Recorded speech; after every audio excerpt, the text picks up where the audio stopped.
Okay,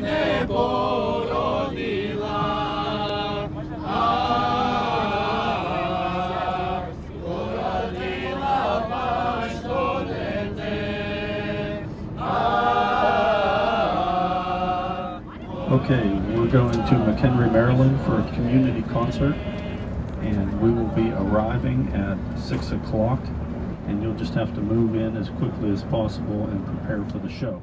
Rick Moore, I'm the tour manager, and we have 34 students this year in the ensemble. We drive everywhere we go because all of our equipment is also on the bus. We cannot use the bathroom. We use that for instrument storage, so we're kind of out on that one. We have to reserve our rest stops. Hello, my name is Boban. Hello, my name is Miloš. And we are Tamburitzans! Technology nowadays, computers, it's like kind of like working in my dorm, except I have nice scenery to look at every once in a while. Well, I mean, I'm kind of like the troop librarian. I probably have like 120-ish DVDs. Put them all on the iPod. So, but between the two of us, we have a good probably 300 movies. Yeah, so, you know, when we're not doing schoolwork or sleeping, you know, sometimes we'll even get the instruments out and play on the bus. Usually we have time. We get to show sites 4 or 5 hours beforehand so that we have time for makeup, hair, setting up, all of that. So it's rare that we're this time crunched. Yeah, you don't want to go on stage without makeup. That'll just scare some people. Today it'll be a very tight time for us because we are getting a little bit late to the show site. So pretty much everybody will try to set up as fast as possible and everybody will do their job as fast as possible. The bus is an all-custom because typically when you ride on a tour bus, the seats across from each other are staggered so you're not sitting right next to someone. And we had ours put directly across from each other and made benches for in between in the aisle so that they can sleep on them. And so our students, when we travel overnight, two will sleep on the seats and 2 will sleep on the floor in front of the seats. Well, when I was a Tamburitzan, oftentimes we pushed the bus instead of rode in it. My name is Paul Stafura. I'm the managing director for the Duquesne University Tamburitzans. So I started out as a tour manager, and a tour manager has to drive the bus. So as I went through my responsibilities, I never dropped that. And to this day, I still drive from time to time.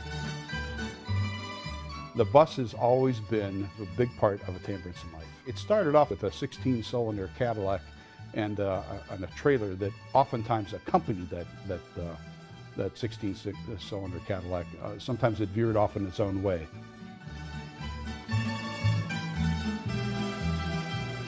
And as the decades went on, that mode of transportation improved.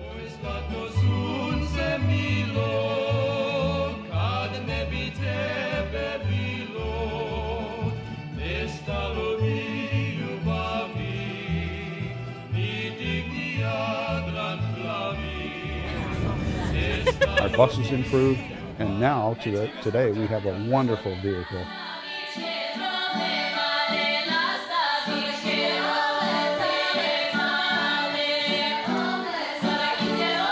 During the year, the Tamburitzans rehearse only on a Friday, and that is from usually 5:15 in the afternoon till 10 o'clock at night.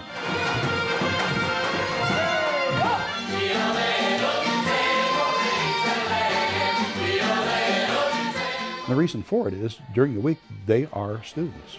So they wear 2 hats. First they're a student, then all of a sudden they're a performer. They're an artist.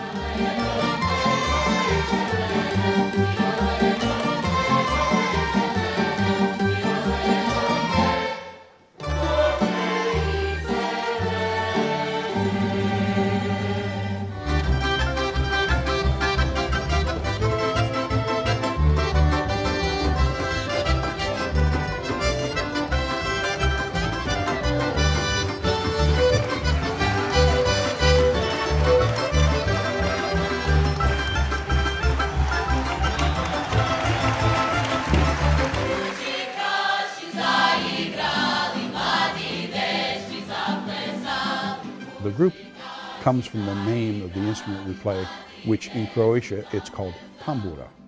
One who plays the tambura, or one who plays the tamburitza, is a tamburitzan.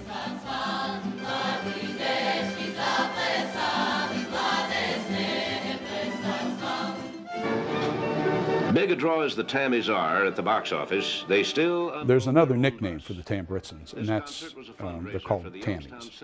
And I believe it just came a long time ago, probably at Duquesne University. And you wanted to have a kind of a nice nickname that was dear to everybody.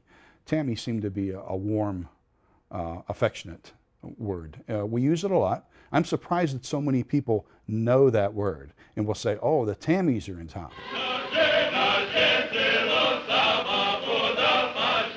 They've been in existence for over 75 years now. They have a twofold mission. One is to make aware and perpetuate the cultures of Eastern Europe and their neighbors, as well as offer scholarships to deserving young students. Their mission is to bring together different peoples of the world through their artistry on stage, to show that people can be different in their opinions, in their cultures, in their beliefs, but yet they can come together on one stage and be a beautiful artistic nation.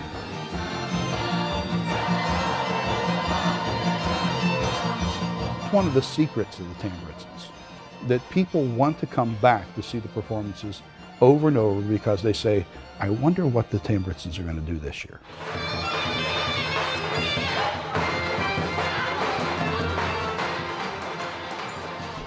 You are in what we call TAB, or the Tamburitzans Administration Building, owned and operated by Duquesne University.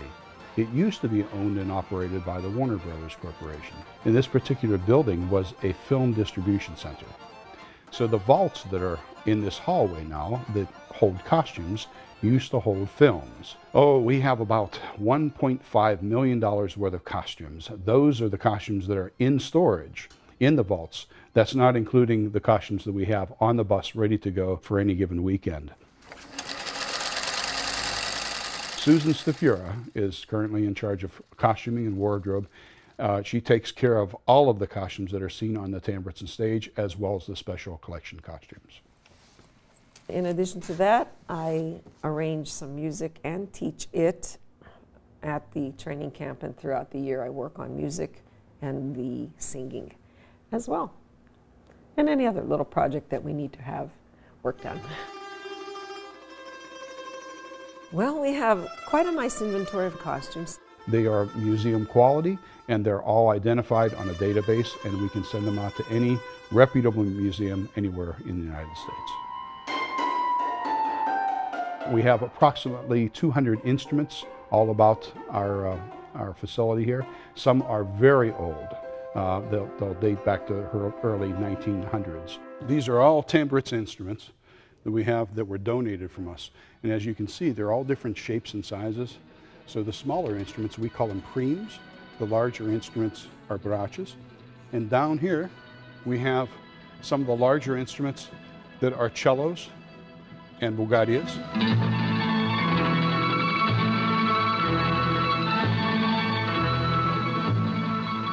Well, anybody who has been in the Tamburitzans has his space on the wall.